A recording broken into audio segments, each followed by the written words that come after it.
सोचो, 1905 में एक जवान क्लर्क पेपर वर्क में दबा हुआ, लेकिन उसका दिमाग ब्रह्मांड के सवालों से भरा हुआ। ये हैं अल्बर्ट आइंस्टाइन, जो हमारी असलियत की समझ को बदलने वाले थे। उन्होंने फिजिक्स के पुराने नियमों को चुनौती दी, समय और स्पेस के बारे में ही सवाल उठाए। अपनी स्पेशल रिलेटिविटी थ्योरी से आइंस्टाइन ने हमेशा के लिए बदल दिया कि हम यूनिवर्स को कैसे देखते हैं। उनके नए विचार, जिन्हें पहले नकार दिया गया था, मॉडर्न फिजिक्स की नींव बन गए और हमारी दुनिया बदल दी।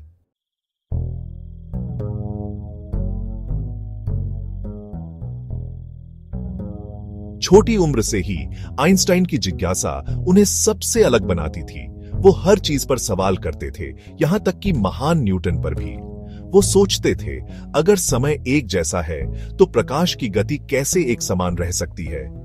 इसी विरोधाभास ने उन्हें यूनिवर्स के गहरे राज खोलने की खोज पर लगा दिया।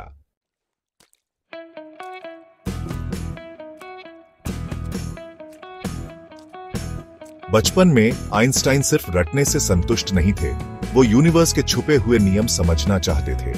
एक साधारण कंपास, जिसकी सुई हमेशा उत्तर दिशा दिखाती है, ने उनमें अदृश्य शक्तियों के लिए कौतूहल जगाया। ये जिज्ञासा विज्ञान से आगे भी थी।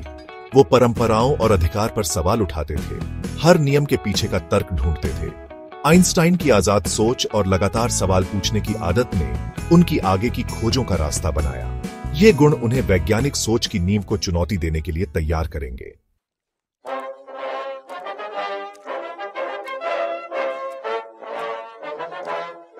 आइंस्टाइन ने न्यूटन के बेहतरीन नियमों का अध्ययन किया, लेकिन उन्हें लगा कि कुछ कमी है।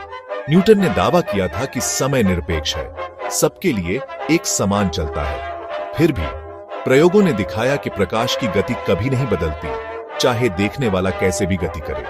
अगर प्रकाश की गति स्थिर है, तो न्यूटन का निरपेक्ष समय गलत होना चाहिए। इस एहसास ने आइंस्टाइन के क्रांतिकारी सिद्धांत का बीज बोया।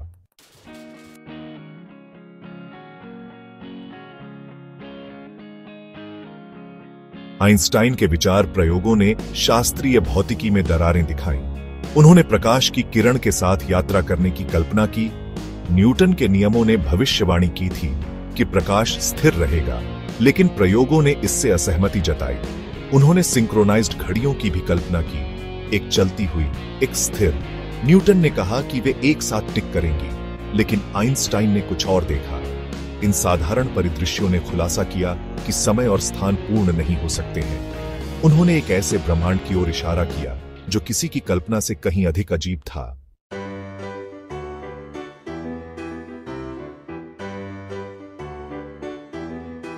उन्नीसवीं सदी में वैज्ञानिकों का मानना था कि प्रकाश को अंतरिक्ष में यात्रा करने के लिए एक माध्यम, ईथर की आवश्यकता होती है। ईथर को अदृश्य, भारहीन और ज्ञानी न होने योग्य माना जाता था, जो पूरे अंतरिक्ष को भर देता है। दुनिया भर के भौतिक विज्ञानी इसके अस्तित्व को साबित करने के लिए दौड़ पड़े। उनका मानना था कि ईथर ने सभी गतियों के लिए एक निश्चित संदर्भ फ्रेम बनाया है। यह धारणा जल्द ही एक महत्वपूर्ण परीक्षा का सामना करेगी।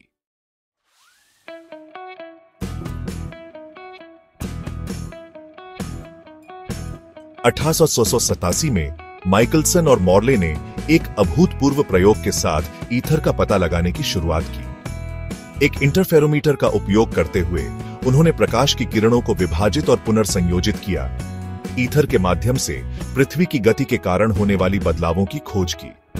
जैसे ही उपकरण घूमता है, उन्हें हस्तक्षेप पैटर्न में बदलाव देखने की उम्मीद थी। सावधानीपूर्वक काम करने के बावजूद कोई बदलाव नहीं दिखाई दिया। ऐसा लग रहा था कि ईथर कहीं नहीं था।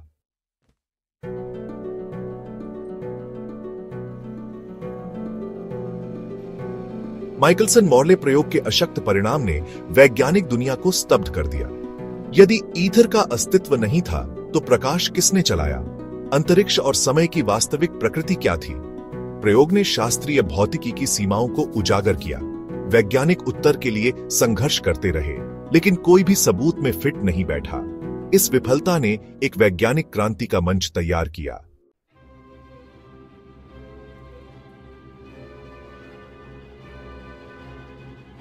आइंस्टाइन ने माइकलसन मॉर्ले परिणाम को विफलता के रूप में नहीं, बल्कि एक रहस्योद्घाटन के रूप में देखा।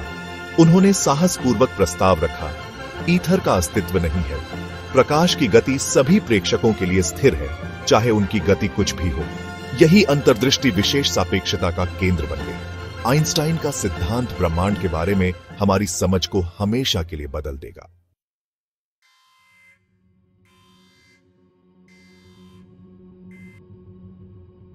एक अंतरिक्ष यान की कल्पना करो जो अंतरिक्ष में दौड़ रहा है। चाहे वह कितनी भी तेजी से जाए, प्रकाश हमेशा उसी गति से दूर जाता है। प्रकाश की यह निरंतर गति लगभग 299,798 मीटर प्रति सेकंड विशेष सापेक्षता की आधारशिला है। चलती ट्रेन से फेंकी गई गेंद के विपरीत प्रकाश की गति कभी नहीं जुड़ती या धीमी नहीं होती। इस यूनिवर्सीय गति सीमा का अर्थ है कि समय और स्थान निश्चित नहीं है, बल्कि सापेक्ष और आपस में जुड़े हुए हैं। आइंस्टाइन की अंतर्दृष्टि ने पुराने अंतर्ज्ञानों को चकनाचूर कर दिया और भौतिकी में एक नए युग की शुरुआत की असंभव संभव हो गया।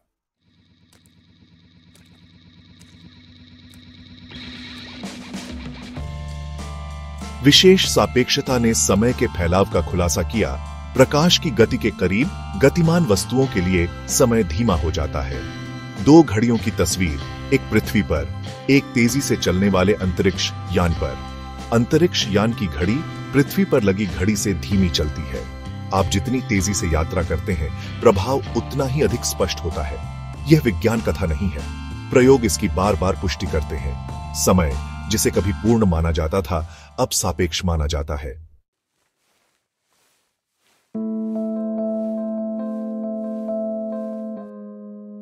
जुड़वां विरोधाभास समय के फैलाव की अजीब वास्तविकता को दर्शाता है।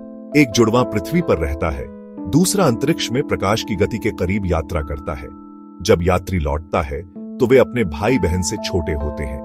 उदाहरण के लिए, जहाज पर 10 साल का मतलब पृथ्वी पर 16 साल से अधिक हो सकता है। समय का बीतना अंतरिक्ष के माध्यम से आपकी यात्रा पर निर्भर करता है।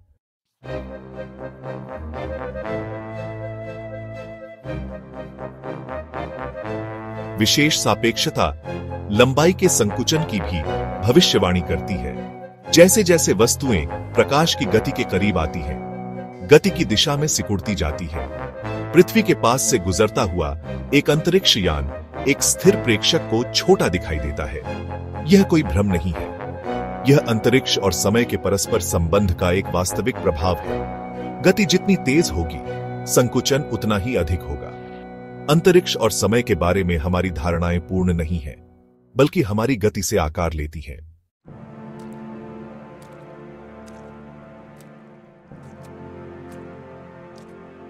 स्पेशल रिलेटिविटी का सबसे गहरा और दूरगामी परिणाम मास एनर्जी इक्विवेलेंस का कॉन्सेप्ट है। यह विचार विज्ञान की दुनिया में एक क्रांति की तरह आया, जिसने हमारे ब्रह्मांड को देखने का नजरिया ही बदल दिया। यह सिद्धांत, जिसे आइंस्टाइन के समीकरण EMC2 में दर्शाया गया है, कहता है कि मास और एनर्जी अलग अलग चीजें नहीं हैं, बल्कि एक ही सिक्के के दो पहलू हैं। EMC2 ने यह दिखाया कि ब्रह्मांड की हर चीज, चाहे वह ठोस हो या ऊर्जा, गहराई से एक दूसरे से जुड़ी हुई है। मास को एनर्जी में बदला जा सकता है और एनर्जी को मास में बदला जा सकता है। एक ऐसा कॉन्सेप्ट जिसका यूनिवर्स को समझने और उसकी पावर का इस्तेमाल करने की हमारी क्षमता पर गहरा प्रभाव पड़ा है। इसने विज्ञान, तकनीक और मानव सभ्यता के विकास की दिशा ही बदल दी। आइंस्टाइन से पहले मास और एनर्जी को अलग अलग चीजें माना जाता था। वैज्ञानिकों के लिए यह कल्पना करना भी मुश्किल था कि दोनों के बीच कोई गहरा संबंध हो सकता है। मास को किसी वस्तु में पदार्थ की मात्रा के रूप में सोचा जाता था, जबकि एनर्जी गति, गर्मी और एनर्जी के अन्य रूपों से जुड़ी होती थी।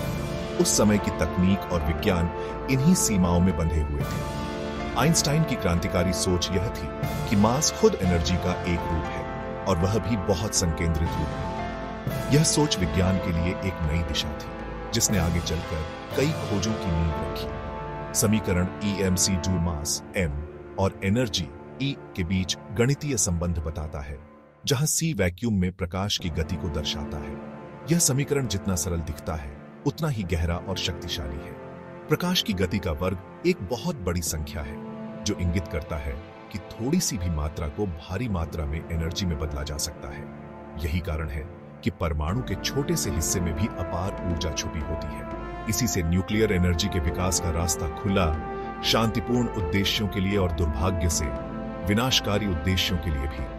आज भी EMC2 हमें याद दिलाता है कि ब्रह्मांड की सबसे बड़ी शक्तियां अक्सर सबसे छोटे कणों में छुपी होती हैं।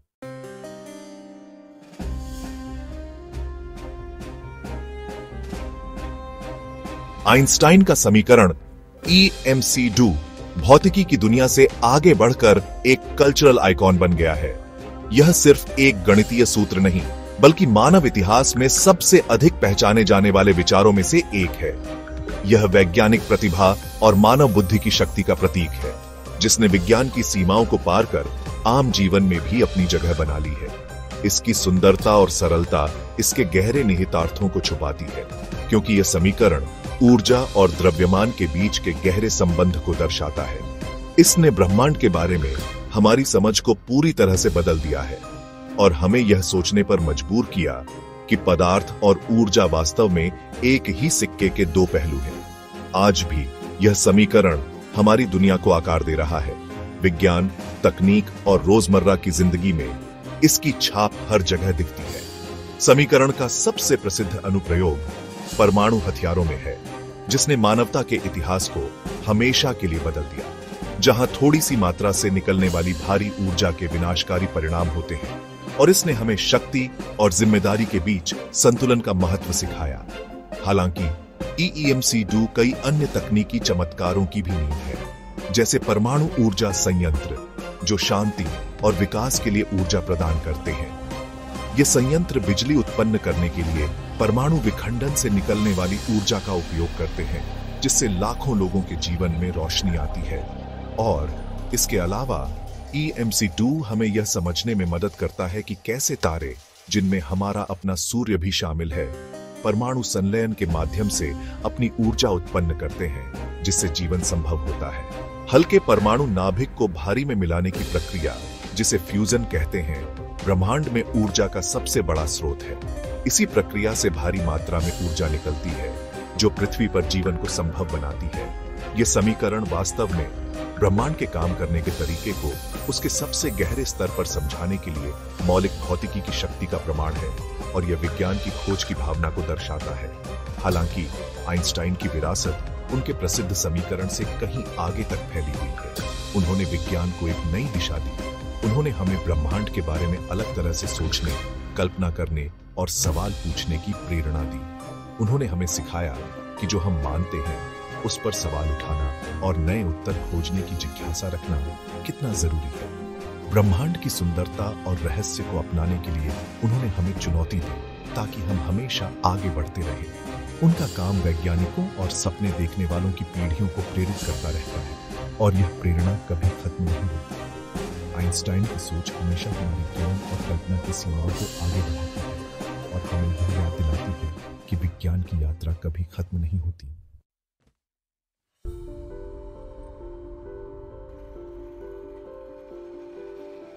एल्बर्ट आइंस्टाइन, वो साधारण क्लर्क जिसने ब्रह्मांड पर सवाल उठाने की हिम्मत की, ने विज्ञान और मानवता पर एक अमिट छाप छोड़ी। उनका स्पेशल रिलेटिविटी का सिद्धांत वास्तव में मानव जिज्ञासा और कल्पना की शक्ति का प्रमाण है। इसने स्थिर और निरपेक्ष ब्रह्मांड के हमारे न्यूटोनियन विचार को चकनाचूर कर दिया और इसे एक गतिशील और सापेक्ष वास्तविकता से बदल दिया, जहां समय और स्थान आपस में जुड़े हुए हैं। आइंस्टाइन का ब्रह्मांड कोई ठंडी, बंजर जगह नहीं थी जो अपरिवर्तनीय नियमों द्वारा शासित थी। यह वास्तव में आश्चर्य और अन्वेषण का एक मंच था। उनके विचारों ने वैज्ञानिक जांच की आग भड़काई, ब्रह्मांड विज्ञान से लेकर कण भौतिकी तक हर चीज में अभूतपूर्व खोजों का द्वार खोला, और उनकी विरासत विज्ञान से भी आगे तक फैली। कलाकारों, लेखकों और दार्शनिकों को संभावनाओं से भरे ब्रह्मांड में अपने स्थान की फिर से कल्पना करने के लिए प्रेरित किया। आइंस्टाइन का ब्रह्मांड अंत में आश्चर्य का ब्रह्मांड था, जहां असंभव संभव हो सकता था, और ज्ञान की खोज एक ऐसा साहसिक कार्य था जो वास्तव में कभी समाप्त नहीं होता है।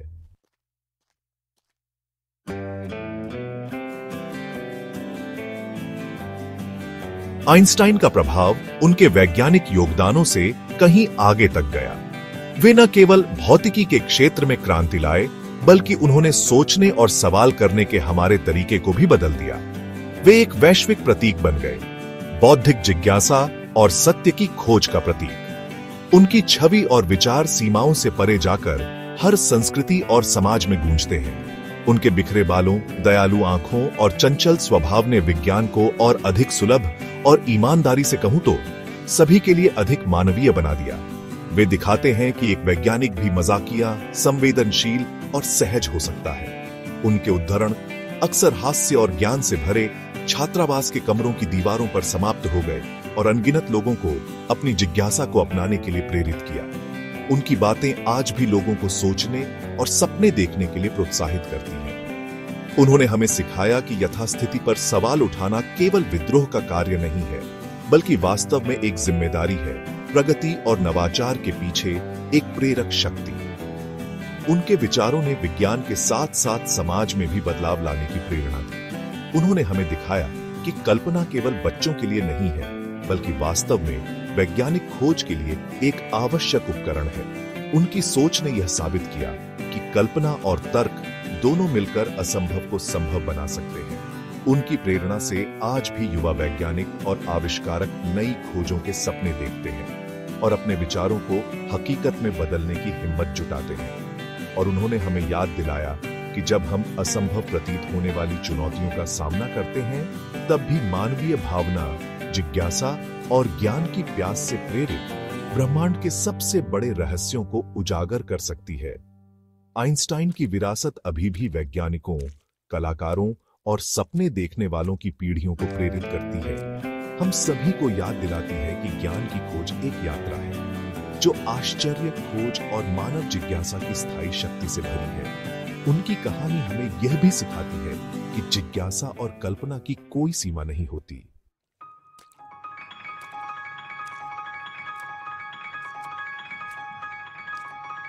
आइंस्टाइन का काम वास्तव में अभूतपूर्व होते हुए भी अंतिम शब्द नहीं था।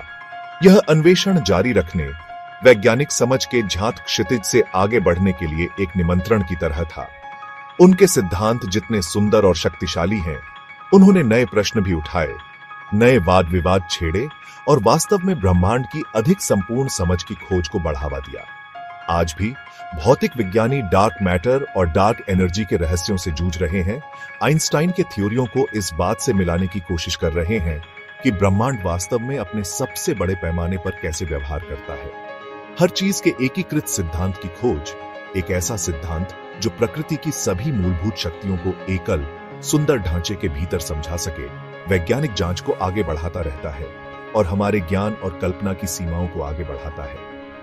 अगर आइंस्टाइन आज जीवित होते, तो निस्संदेह वे इन प्रयासों में सबसे आगे होते। उनकी अंतहीन जिज्ञासा और कल्पना मार्ग को रोशन करती। उनकी विरासत हमें याद दिलाती है कि ब्रह्मांड विशाल और रहस्यमय है, अभी भी खोजे जाने वाले अजूबों से भरा है, और यह कि ज्ञान की खोज एक ऐसा साहसिक कार्य है जो वास्तव में कभी समाप्त नहीं होता है।